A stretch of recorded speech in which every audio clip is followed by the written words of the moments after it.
Okay, hello there, everyone. How's it going? We'll go ahead and get started here in just a sec. Can you guys all hear me and see me okay?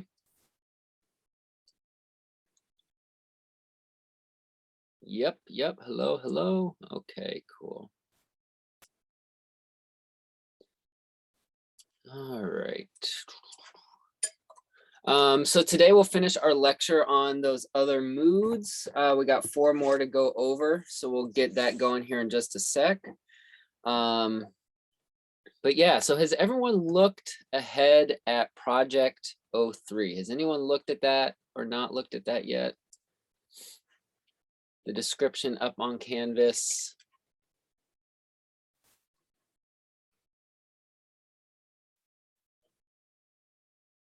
Okay. So that is due. When is that due?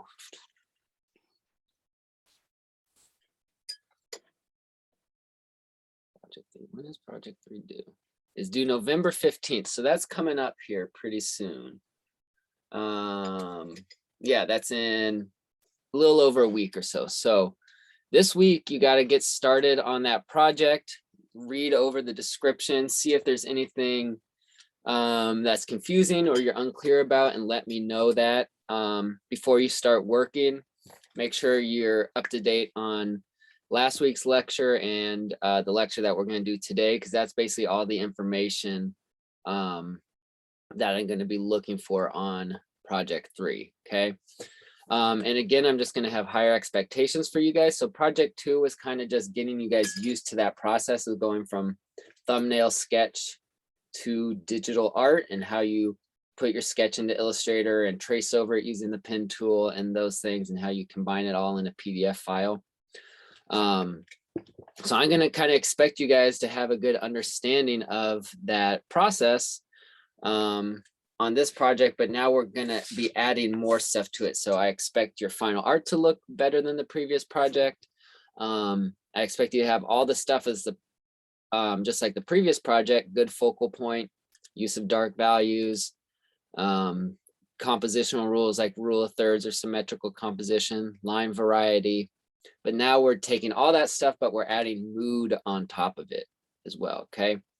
So basically, I want to see if you can create a good, pleasing composition with clear focal points, but also has a strong mood to it. And some of you guys have been doing that really well, and I've actually seen some moods in like your the discussion sketches and the previous projects, but now that's going to be the goal for everyone with this art. So I'm just going to kind of go over the process for Project 3. There's just basically one extra step added in there that will be different than the previous project. So just 1 second here.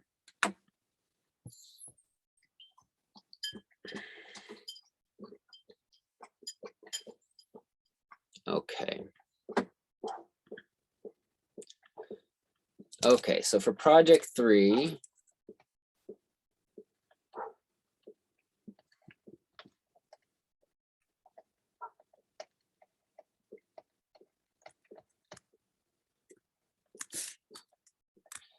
okay, so for the first thing for this project, what you're going to do is choose 3 moods.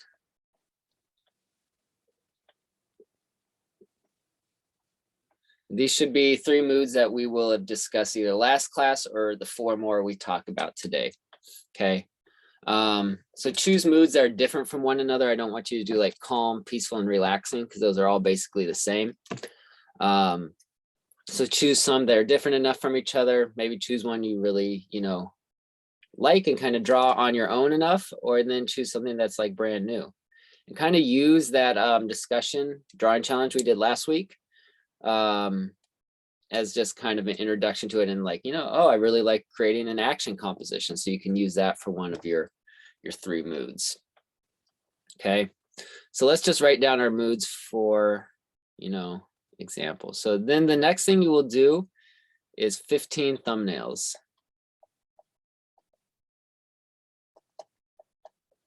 Five thumbnails per mood. Okay. So you'll do, maybe one of your moods is action. So you'll label action and then you'll draw 5 thumbnails for action. And as you guys did before, make sure you label these with numbers. Most of you guys did that, but that's really helpful for me when we do the critiques to be able to talk about numbers. So maybe you'll do action, maybe you'll do calm, and then you'll do 5 thumbnails for calm. And whatever your other mood is, maybe you do size. You do 5 thumbnails for that, okay? So remember, thumbnails should just be the same size as you've done before. So about 2 inches on the longest side. Some people do them a little bigger, some do a little smaller. But they should be in your sketchbook, or some people are on Procreate.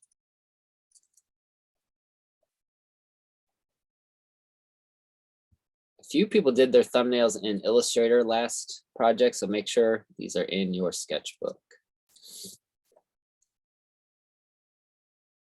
Okay, the next week, the drawing discussion for this week will be a critique, just how we did for project 2. So I'll be making that discussion probably tomorrow. And so you'll post your thumbnails in there. Make sure you get those thumbnails to the critique, because that's the best time for me to give you feedback as you move forward, and to make sure you're on the right direction for these moods and you're communicating them clearly. And I'll kind of tell you which ones are working best. Like, oh, I like 1 for action, or 3 for calm, or 2 and 4 for size. And you can choose which ones you like from there. Okay, so this is the new step here, so pay attention. So a workup sketch. A workup sketch. So this is going to be a step that's in between your thumbnails and then the final art. You will do 3 of these, okay? 3 workup sketches, and they are about twice. It's basically just redrawing your thumbnail. You're going to draw them about twice as big, so it should be about 6 inches on the longest side. Okay. And each thumbnail should only take like 5 minutes to sketch out and should be really rough, but this workup sketch should probably take 25 minutes to an hour to draw. I want to see value on the workup sketch. So figure out where your dark values will go, your light values will go. Make sure you're drawing with a tool that allows you to draw that range of value. So you're going to just refine your design, add more details. Make sure your shapes are designed well. And it's basically taking any suggestions that I give you here, or suggestions that other classmates give you, or suggestions that you would like to improve on your thumbnails, and making those improvements in your workup sketch. Because sometimes our thumbnails are so rough that you kind of got to flesh them out a little bit more before you go on to the final art. So that's the extra step right here, is these workup sketches. And we'll do that same thing for the final as well. So just get used to this process, because it's going to be the same. Good question, Lily. Yes, workup sketches in your sketchbook still. Good question there. Yeah. So you're just redrawing again in your sketchbook, or if some people are using Procreate, doing it that way. It just gives you a chance to kind of slow down and make your drawing better. So make sure you're not spending too long on these thumbnails. Thumbnails, if you're spending like 20 minutes, half hour on one thumbnail, that's too long. Thumbnails should be quick, just kind of getting some ideas down on the paper and going from there. And then that workup sketch will be what takes longer. Oh, good question. They should be approximately 3 by 6 inches. I just say 6 inches on the longest side, but you will do 3 workup sketches. So 1 for each mood. Okay, so whichever one of these is your best from each thumbnail, that is what you will redraw for the workup sketches.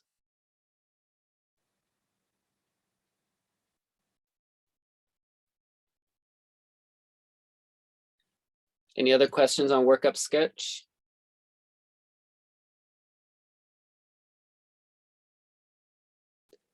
And we'll just ask if you guys can respond and comment on each other's thumbnails. Definitely. I really want you guys to comment on each other's thumbnails. I don't really like require it at this point. If we were in a classroom, like with each other, I'd break you guys into like small groups and do critiques that way. But yeah, the more opinions you guys can hear about on your own work is going to help you guys make your work better. And it also helps you guys to look at each other's work and see what's going on. It's how other people are handling the subject matter. But yeah, so if you have a chance to go and comment on people's work, that would be great to give more feedback. And if you have questions, you know, like about your own work, how I had you guys on the previous project say, oh, number 1 and 2 are my favorites. That's helpful to like add to the comments as well, to say which ones you really like or which ones you think you would like to take to final art. Okay. Any other workup sketch questions or critique questions?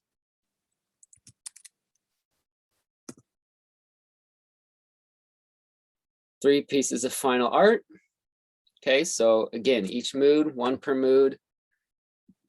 And so hopefully all the hard work is done in your workup sketch, all the designing of shapes, deciding where the dark values will go, basically just planning out the composition. And then the final art is kind of just making it look good, making it look clean, making it look ready for presentation.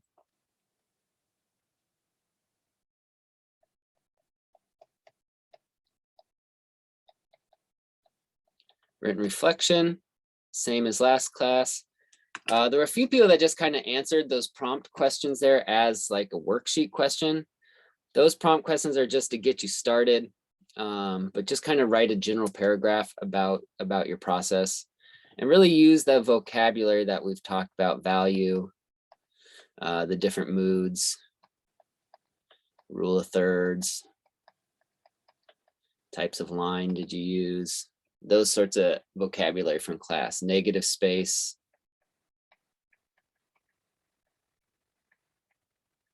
Things like that. And then all turned in a PDF.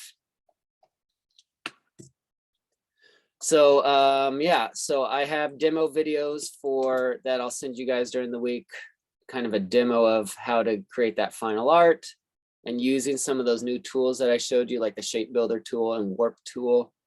Demo for how to save it all as a PDF. And I think that's it for the general overview there. Any questions on project 3 at all? These are all some student samples here on Canvas from different projects. So hopefully you guys can tell the mood that's going on here.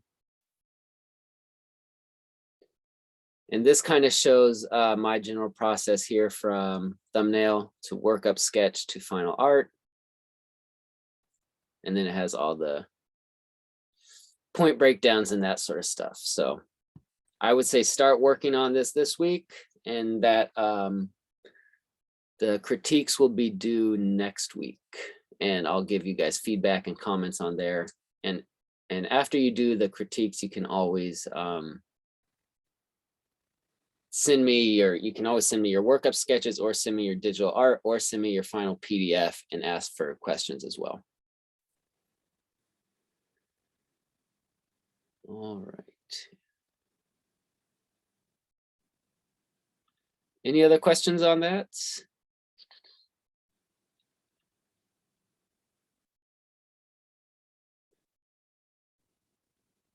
Okay. All right. So oops, here's someone else. So I also enjoyed looking at your guys's mood sketches. But that is a rare chance where I get to see your guys' work and give you feedback. So if I said like, oh, all your moods look clear, then that means you're really on the right track for drawing those different moods. I tried to give specific ideas if your moods weren't quite working well enough, meaning your mood isn't clear to the viewer. So make sure you check on my comments on there, and if there are any confusion about the comments, just let me know, or make sure you go back and rewatch the lecture for how to use those different compositional rules. Negative space is a big one. Like there were still people that were struggling to get negative space in there. I know that's hard to not draw stuff, but that can be a really important thing for these different moods. Make sure you're using strong diagonals for action or speed and things like that. So pay close attention to those comments because that's one of the chances where I really get to, you know, help you guys and give you direct feedback on your work. Is Alyssa here today? Is Alyssa here? Maybe she's not in this class. I just want to show you Alyssa's drawings from the drawing challenge. These ones here came out really well. Is this Alice or Alyssa?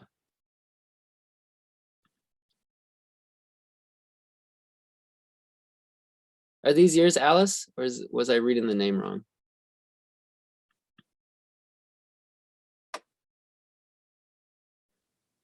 I think these are Alyssa's, Alyssa. But these ones came out really well. So here's the actual one to show you guys. So really that strong diagonal here is really good. So whenever I draw that action, usually I just draw a big diagonal. Oh, Alice or Alyssa. Okay, cool. So these are your drawings. So this one works. So whenever you do those action ones, putting in that strong diagonal is going to be really good. And that's usually what I draw first, even before the focal point. Because that just kind of sets everything on that tilt. And then everything else I draw around that is going to kind of be diagonal once I put a big diagonal in there.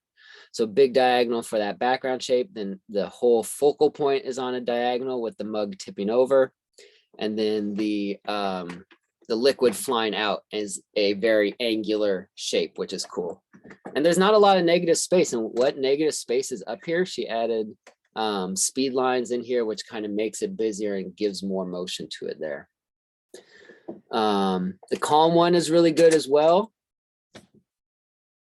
So everything is either horizontal or vertical. Even the steam coming from the mug is up straight vertical. It doesn't have a diagonal on it. But look at all the empty space in the sky. So there's nothing there.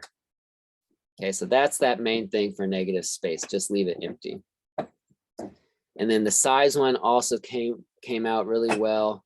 So seeing these tiny ants compared to the extra large mug there. And having the mug go outside of the frame, like the mug is so big, it can't even fit in the composition. So that's a really good choice as well. And then these also have a really good use of dark value as well. So that's going to be the same thing. I'm looking for those dark values and good clear focal points as well as the mood. Okay. So this is a good example. I suggest going and look at the other people's examples in the discussion as well, because that will give you just some more ways to think about these different moods.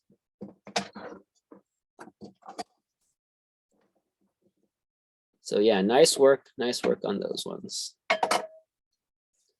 Okay, so let's go over these last few moods here. We got 4 more, so we'll get those going. So we did those top 4. Checked all these ones off. Okay, so scary. So we're after Halloween, but that's okay. So we'll get started with scary / horror.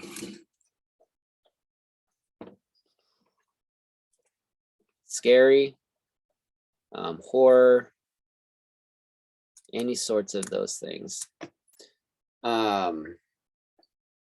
So this one is a fun one to draw. A lot of artists, make their entire living just drawing like horror, scary images for comic books, movies, book illustrations, things like that. But the main things for that is use of dark value. Especially that 100% black. How much can you have be 100% black? It's a hard challenge, but it's a good way to do it. And then also angular shapes / weird shapes.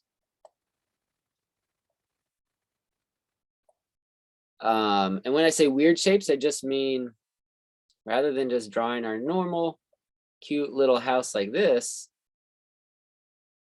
how can I draw this house with more angular shapes or weirder shapes?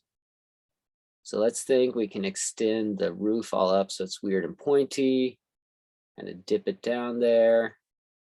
Just using more unusual shapes. So you don't want to just use that standard cute little house. We want to kind of make it weird and feel just unusual, angular.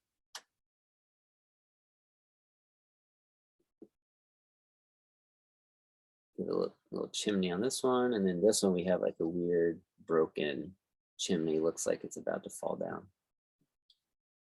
Okay, so that's what I mean by angular or weird shape. So let's do an entire composition here of this.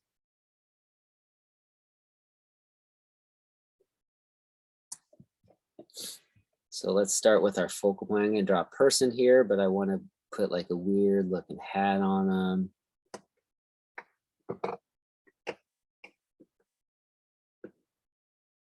Draw like a weird person.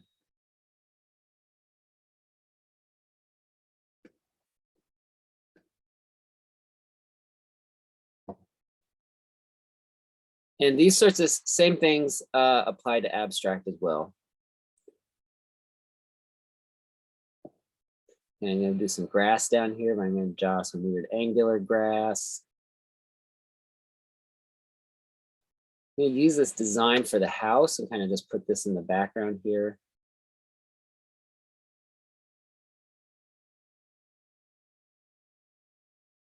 So yeah, you'll see this art lots of times in horror movies. You'll see it during like the creepy scene of animated movies. You'll see these sorts of trees a lot, which are fun to draw. So like these weird angular dead trees, things like that. You guys seen some trees drawn like this in different movies or illustrations?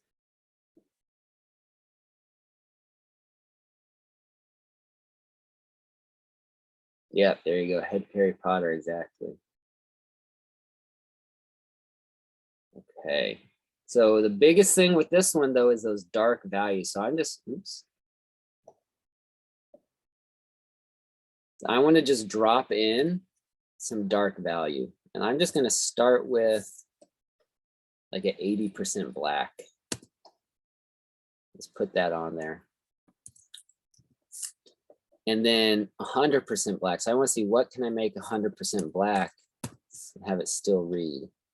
I'm just going to start filling in some of these shapes. Oh, I'm not sure. I haven't seen that one, Over the Garden Wall. Is that a movie, Alice?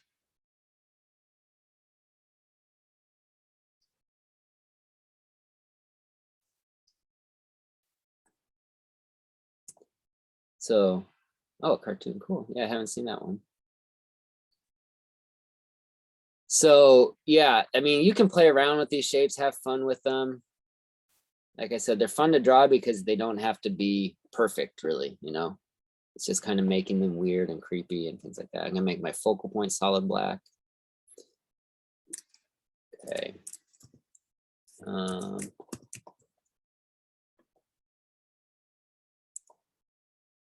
I'll make the house like a 90% black. I make the smoke coming up from the chimney weird shape as well. That's too low. I'll put some more shapes of trees back here in the background. I'm trying to leave some empty space right around my focal point so it still stands out. Because remember, putting that focal point in the negative space is a good way to do it. So now this is working pretty well. So I still want to get some value contrast in here. So I'm going to come up with a lighter value, not super light.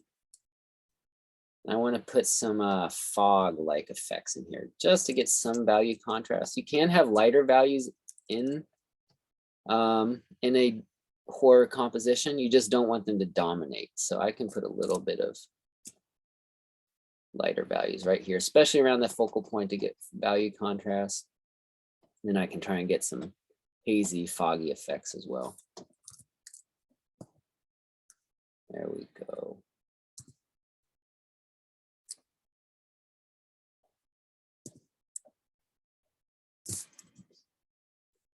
So yeah, that's pretty much it for this one. It's really those dark values and weird shapes that are going to get that feeling across. And again, you can draw anything this way. So you could draw a mug in a really creepy way, or a dog in a really creepy way, or anything like that. So just remember, it's not like what you're drawing. It's not the subject matter. You can draw a teddy bear and make it look super creepy. And sometimes that's fun to do, to play with those moods. As an idea is just take something cutesy like a little teddy bear, and how can you make that teddy bear feel really creepy? So that can just be a way to kind of get some ideas as well. And as you're doing your thumbnails, you can use some of those sketches that you did for the drawing challenge as kind of like a starting off point. Like if you just want to do a car multiple different ways, each thumbnail doesn't need to be like a brand new subject matter for that focal point. It can just be different versions of the same focal point or same subject matter there.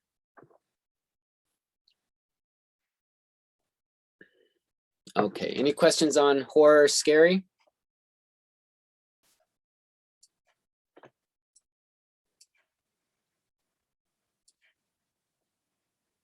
Cool, okay. Okay, what one do we got next? We got friendly.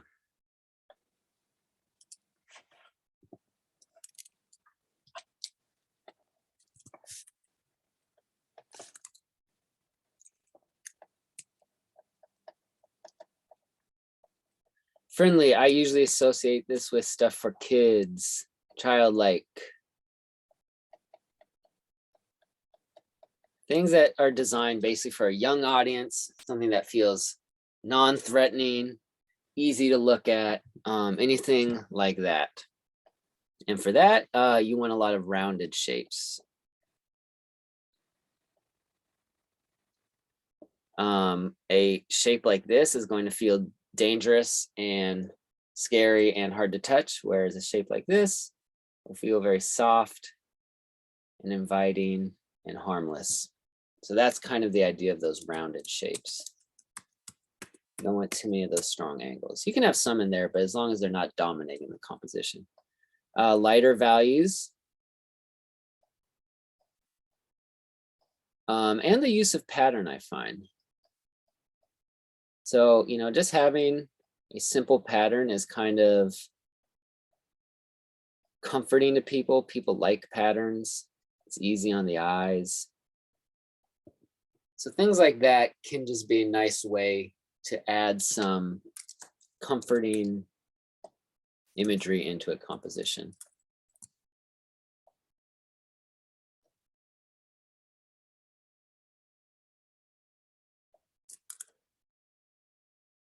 So I'm just going to start out with some nice rounded rolling hills here. I'm just going to do like kind of a house on the hill that we've drawn before, but try and do it in that friendly mood. Oh, and smooth lines.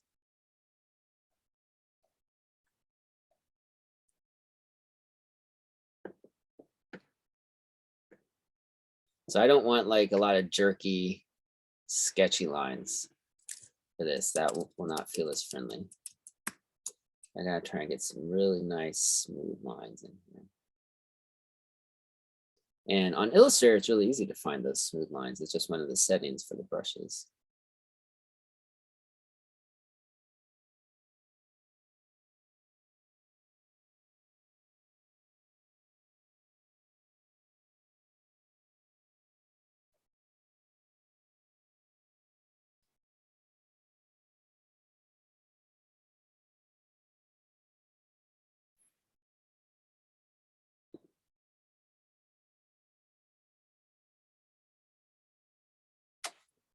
Okay, when you guys are looking at this, where could I add some pattern on this? Either like a polka dot pattern or a checkered pattern, or any other pattern that you guys think might work in this composition. Where could I work some pattern in here? Yeah, the tree. We could just put kind of, and these don't need to be like realistic patterns either. Like I can just put like little circles in here. These could maybe be apples in the tree, or they could just be like abstract leaf shapes. Yeah, that looks good. Grass lines. Yeah, we could just do kind of like a simple stylized grass texture, but just do it as a pattern.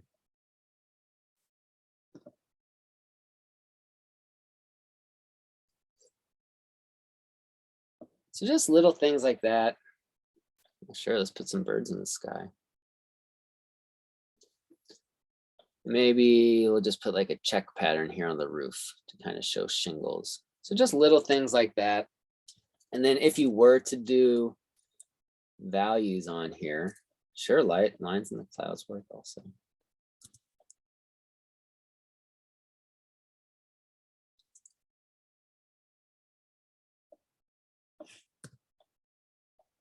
And then if I were to put values on there, I'm just going to start with a lighter value, maybe like a, let's see how a 30 looks, maybe a little lighter. Let's go lighter.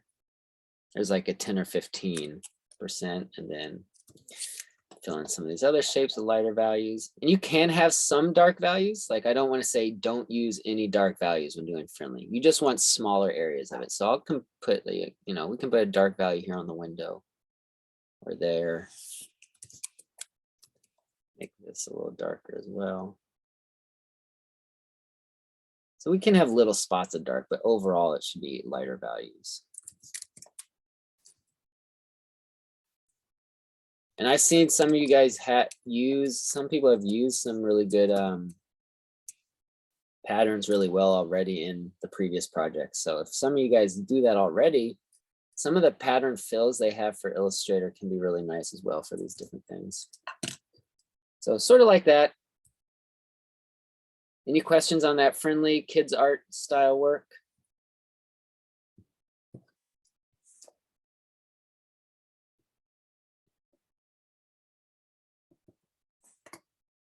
Cool. So friendly and scary are kind of opposites. That's what I kind of like setting up that way. So friendly versus scary, angular shapes versus round shapes, light values versus dark values, things like that. Okay. Yes, yeah, pure white would be good, definitely on here somewhere. So maybe, yeah, maybe the clouds. Or the chimney smoke or something here. Yep, yeah, definitely. You probably want some pure white value on there. That would be a good idea. Okay. Which one is next? Oh, glory. Glory is a fun one. And I've seen some glory already on some of your guys' previous projects.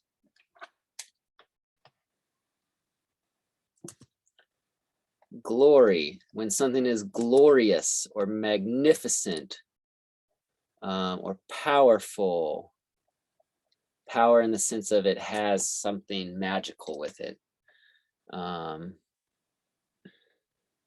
Awe-inspiring. It inspires awe. Yes, outstanding. All those sorts of descriptors and adjectives. So the biggest thing for that is radiating lines.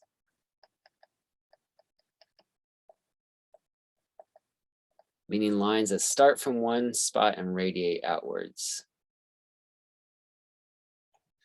And symmetrical composition.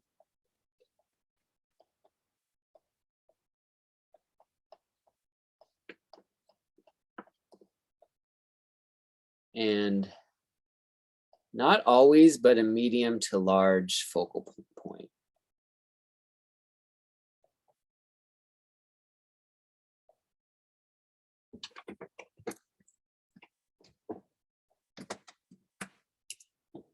So you can see this in real life.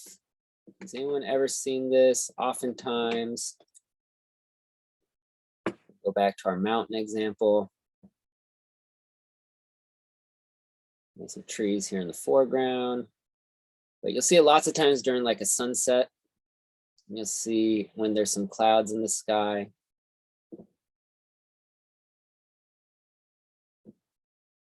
You'll see these light rays from the sun coming through on the clouds and making these lines in the sky. That's kind of what it's based on. So a lot of these things, it's nice to think about when you see these things in real life and then how you can apply it to your own artwork. So then you can do anything, you know.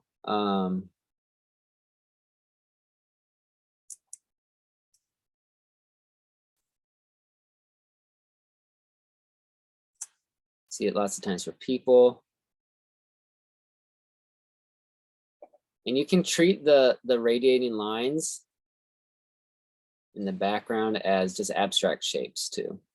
Like you don't have to be like, oh, there's a sun behind them or a spotlight or whatever it may be.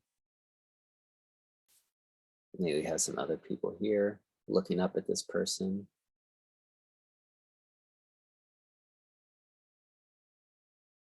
I can even throw in an abstract circle behind them. I don't have to justify what that is.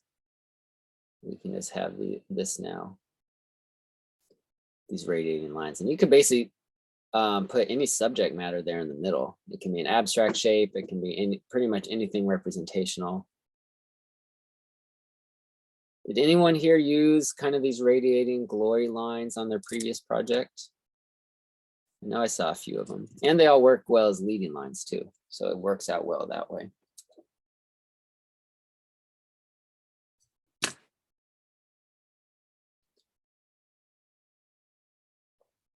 But glory is a fun one because you can give, you know, even a normal everyday object, imbue it with that power and awe and excitement. So we'll just go back to that coffee mug example.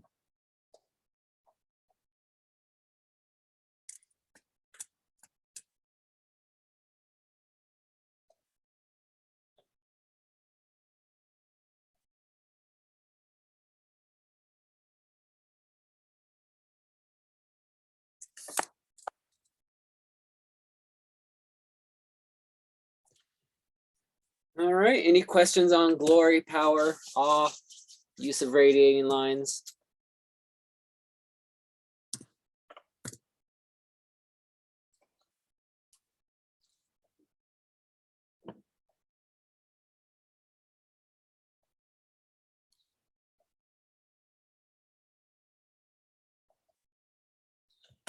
Okay, almost to our last one here. Okay, yes, the last one is busy. Busy, chaotic, overwhelming, hectic, anything kind of like that. But for the most part, for our projects, we've been trying to make things very visually clear. We're trying to make a clear focal point. But sometimes you don't want that. Sometimes you don't want a focal point. And if you want to get that busy or chaotic mood, to make it busy and chaotic and kind of hard for people to look at, no focal point.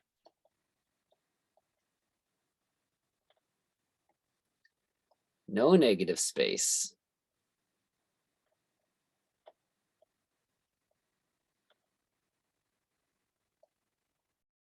And a variety of shape, line, and values.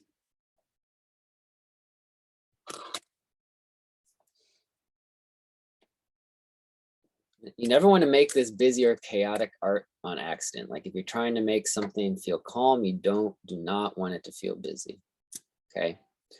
So it's very easy to kind of get this going with abstract examples. You just start putting in those variety of shapes, lines, and values. Fill up the negative space. You don't really want empty space in here.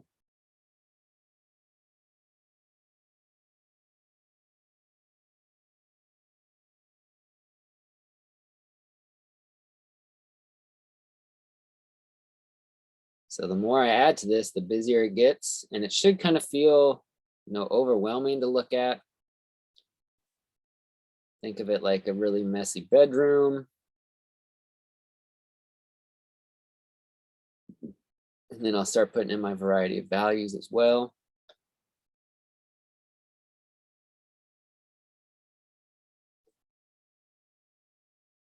And there's not really a focal point. There's nowhere for the eye to go to like say, okay, this is what I'm supposed to look at.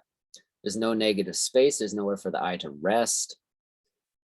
And hopefully the feeling is just that chaotic and busy feeling to people.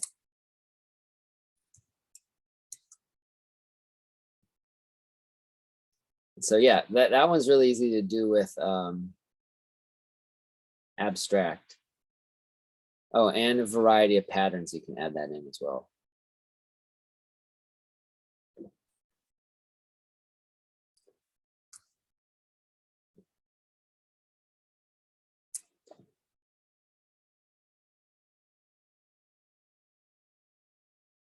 For representational imagery, I like lots of times think of going to a downtown city, walking the city streets and feel very overwhelming, okay?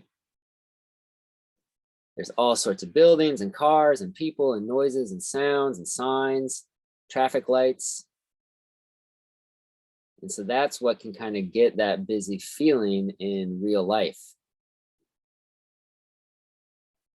So as I'm designing this little example of a city or whatever, a very rough, loose sketch of it, I'm just trying to fill up this space with different stuff, different cars, different buildings.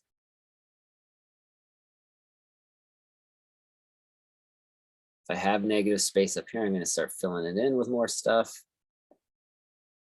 Start putting people all over the place.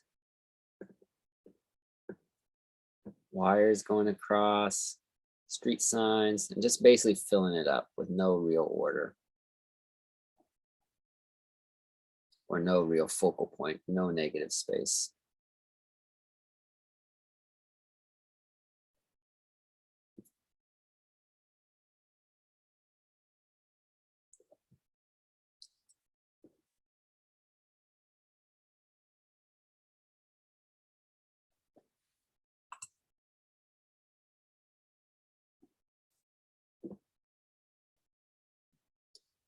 Okay, any questions on that busy or chaotic?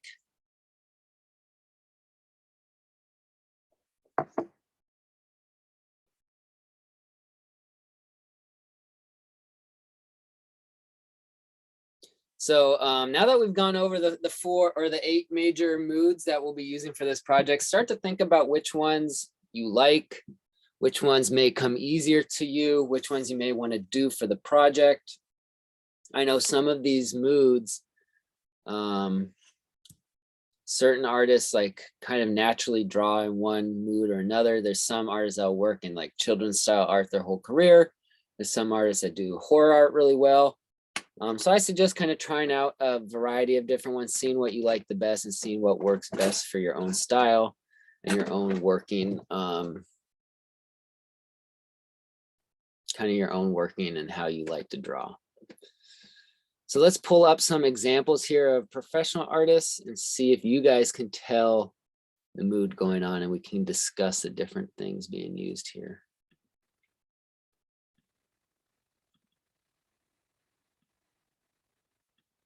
Okay.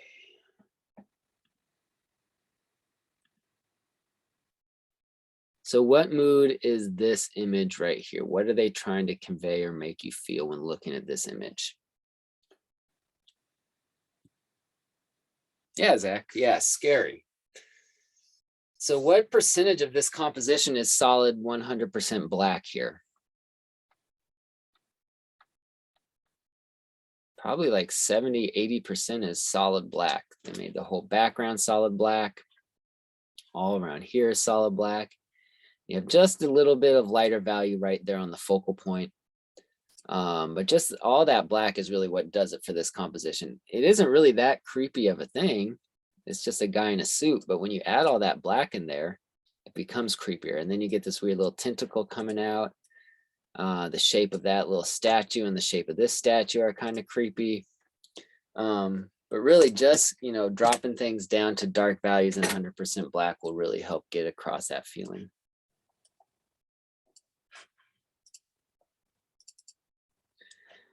Here's another one. This is from a short Batman animation, I believe. So here's these tree limbs. You'll see these all over the place in different animation. I just borrow that shape from other artists and put it into my own compositions. but a lot of black too. So all the black here in the foreground, black rocks. Then we have our one little focal point right there.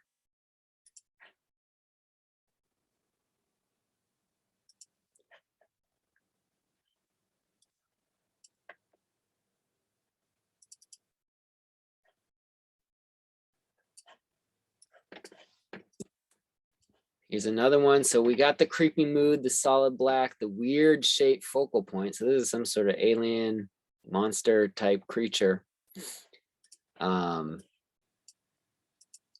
With all these angular shapes of the grass and the ground, and the dark black is working well for this one.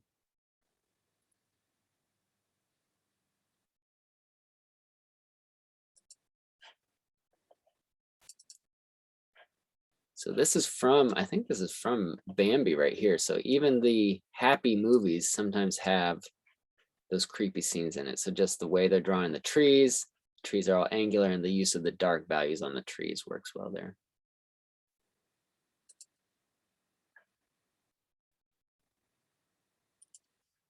Okay, let's look at another one, see if you guys can tell.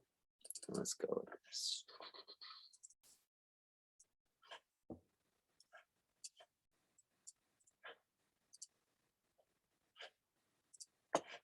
Okay, how about this one? What mood are they going for in this art? Do you guys recognize this art here?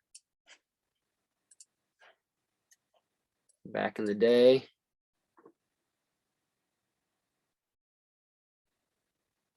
Yeah. So busy, chaotic, exactly. So yeah, you guys remember that Where's Waldo? So the point of these books is to hide the focal point. So we're trying to find Waldo, and the artist is purposely making an unclear focal point, because that's the point of the drawing and the point of the challenge. So it's busy, there's no negative space. Like when I start to sit back from the artwork a little bit, it's hard to even tell what's going on. So they're getting that, really clearly getting that mood across, and there's no organization of one type of shape or one type of line or one type of value. It's just all over the place. So this is definitely done on purpose. You always want to purposely, you don't want to accidentally create a busy, chaotic mood. Where did I have a few other ones here? I thought this was a cool version of a Spider-Man drawing. So just filling it up with all these different shapes, and it kind of just gets the chaos of that battle going on.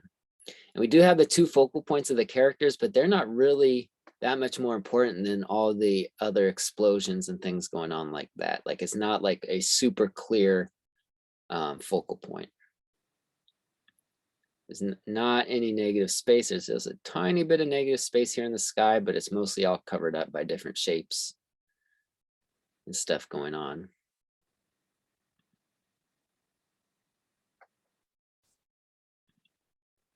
And so this one is from some old UPA animations, but here they're trying to convey that feeling of the busy, chaotic city. And so this really allows them to do that by getting that busy mood. No real focal point in here.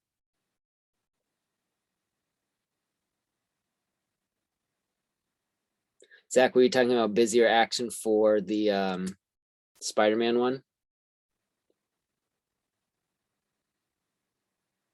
Yes, busy and action can be related a lot of times, because you know, when stuff is busy, there's a lot of movement going on. So you can incorporate, and like I said, oftentimes these moods will overlap. It's rare that in real life you have just like one mood or the other, only one mood. So sometimes you're busy, your action scene will have some busyness in it, or your scary scene will have some busyness in it. Or maybe your friendly mood will have some motion in it. So that's okay if your moods start to get combined in the final artwork. But I want you to kind of be aiming for like one mood and make that mood really clear. And if you get another mood mixed in there, that's completely fine. That's probably going to happen in your artwork. But yeah, there's a bunch of diagonals in here, a lot of movement, a lot of angular shapes in here. So yeah, the busy and motion are oftentimes related. That's a good observation there. Okay, and then just something like this, like an illustration, they're trying to get across that feeling of being at a dance club, tons of people, loud music. It's an illustration, so there's no music being played, but they kind of create visual noise by filling up the negative space and having all this stuff going on.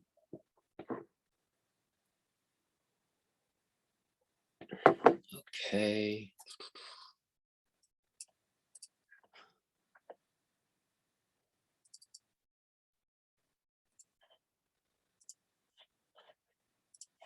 Okay, and then we got this one.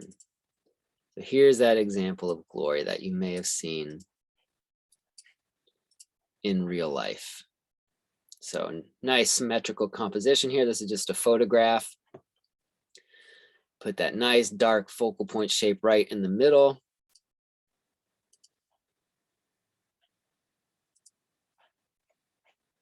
And then all the light rays are radiating lines there.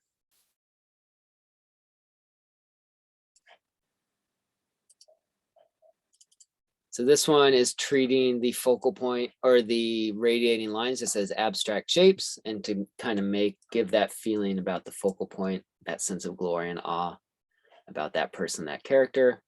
But yeah, they're just treating this background as abstract shapes. So it's kind of combining abstract and representational with this example. But again, symmetrical composition right down the middle, dark focal point. And this is from, if you guys see, anyone see Princess Bride? Classic, great movie.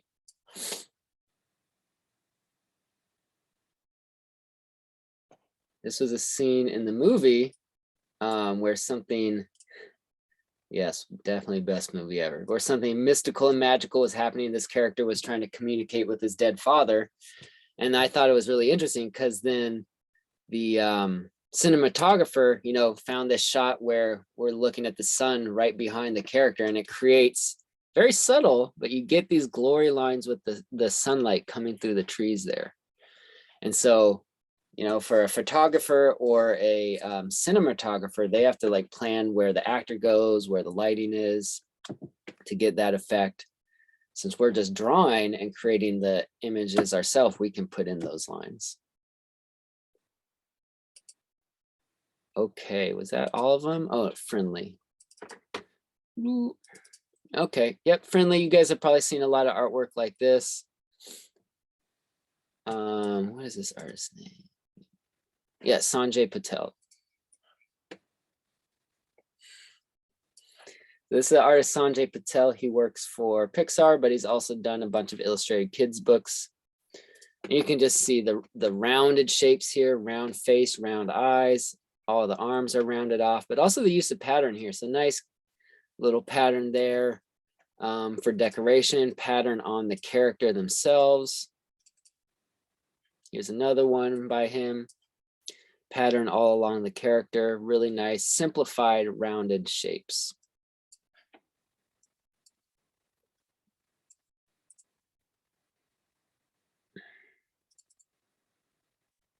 Here's another one. I'm not sure this artist, but this is a very nice example. And just subtle pattern everywhere. So subtle, just creating these leaves as patterns. They're not trying to make these leaves realistic. Dot patterns on the bushes. And then just a very nice rounded character. Even the wolf back here is all rounded out as well.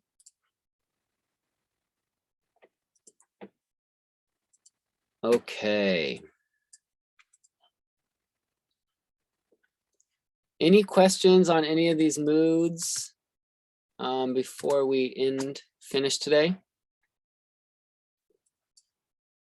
Any questions on project 3?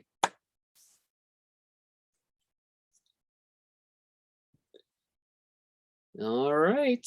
Well, email me if any questions come up. Start looking over the project. Let me know if there's questions. Start on your thumbnail sketches as soon as possible. I will post the critique discussion tomorrow, probably. Yes, the lab hours will be up Tuesday, Wednesday, Thursday at 2 to 3:30, and 2 to 4 on Thursday. Regan, good question. Yes, we will be looking for mood all the way to the final. Yeah, so everything in this class builds on itself. So the final project will have mood as well as storytelling, which we'll get into after project 3. But so yeah, make sure you have a good understanding of these moods. This project is really just making you guys comfortable with them, practicing the whole creative process, and practice creating art with the mood. It will come into play on the final as well.